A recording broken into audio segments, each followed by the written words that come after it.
Jimbo wa Khwisero Ibrahim, niko na huzuni sana sauti ninapoona watu wakiongea hapa. Unajua, ukisikia mahali kizungu mingi kuna ukora inaendelea.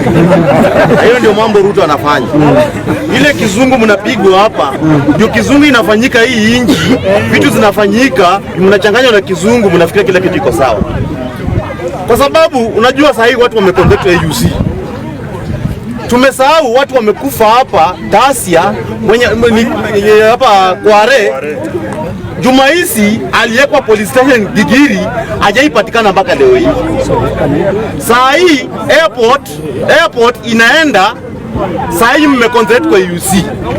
Mkama mmeona Ruto leo akiwa China, ameacha bibi yake 1 kilometer behind.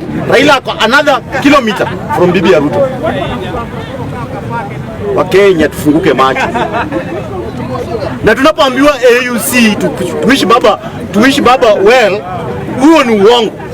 Kwa sababu kwanza ukweli ni kwamba baba alikuja kutulisha, kwa sababu there is no way you can campaign for that seat and in your country kuna gasi.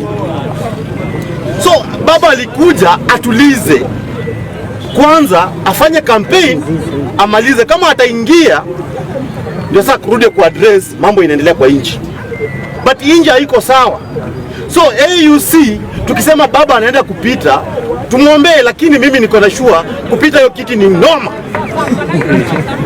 Ni noma sana, kwa sababu niseme ni noma, watu wamekufa hapa. Nchi bado hatuja address. Kwa international wale hawajui watu waliuawa hapa. Wajajua? Nimesikia watu wakisema hapa ati baba kuvai for that AUC si support ya nchi. Kwani ni nani anafaa support hiyo kitu? Inaenda kusaidia watu wa Bondo.